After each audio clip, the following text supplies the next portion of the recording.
With Secretary of State Blinken rounding off his first official visit to Nigeria today, the potential benefit of the trip to both countries is already being defined in terms of the decision of the State Department to remove Nigeria from its list of jurisdictions that are habitually visiting injustice on their citizens on the grounds of religious belief.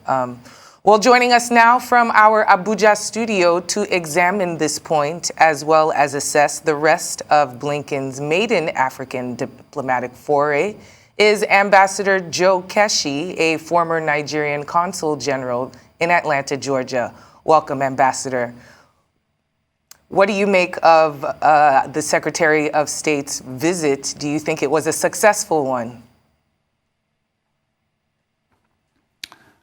I think in comparison to the previous ones, this is probably the most successful because if you set your mind back to 2009, I think, when Secretary of State Hillary Clinton visited here, there was a lot of controversies even before she left Washington because she clearly stated out what she was coming to do.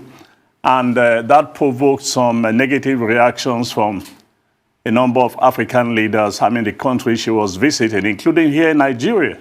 Most Nigerians actually didn't know that the Clinton's visit was canceled 24 hours before the visit and was restored less than 10 hours before she arrived in Nigeria because of strong opposition to that visit and the activities of the then ambassador. And of course, the last gentleman that visited here, he was on the ground when he was sacked by Donald Trump. Of course, Kerry did not visit here as a officially as Secretary of State like Blinken, but he was there a couple of times in connection with the 2015 election. And this one has come and it's coming to an end with practically little or no controversies at all. And I think it's a good visit in my view. All right, Ambassador, talk to me about this. Because Antony Blinken even mentioned China in terms of what they're doing in Africa.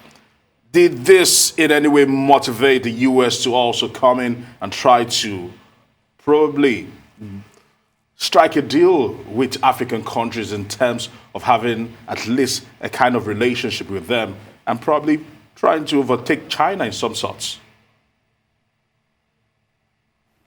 I'm not too sure when you look at the United States activities in Africa that they will ever, overtake China. I've always said very simply to the Americans, if you don't like China operating in Africa, do exactly what China is doing to help the rest of the continent. You cannot tell somebody to stop giving loans on concessionary terms, and at the same time, you are doing nothing but every time we come to you, you lecture us, you give us sermons on so many issues. Put your money, put your money where your mouth where the money is. Or put your money where your mouth is, yes. So if the Americans want to, yes, thank you very much. So if the Americans want to displace the Chinese from the continent, let them simply put some money on the ground. The last time China put in about $60 billion for Africans to borrow from and engage in some infrastructural development. I challenge the Americans to match this by putting in double that amount and invite us to take from there and improve our infrastructure in the continent. You can't, anytime you come to this region, you lecture us on the evils of dealing with Chinese and you are doing nothing. It doesn't make sense to me.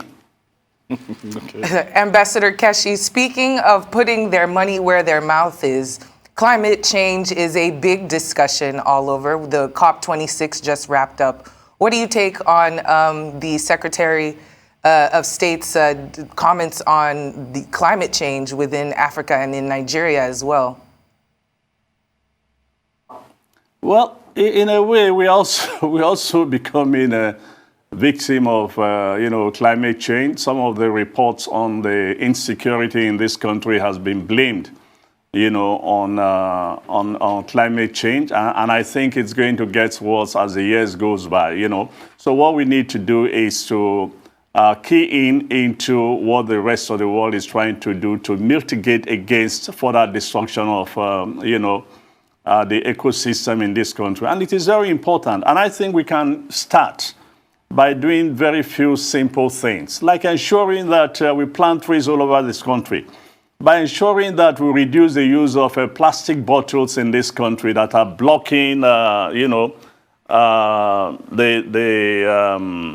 sewage system, the gutters, and then, and then leading to flood all over particularly in areas like Lagos and Port Harcourt and the rest of the country.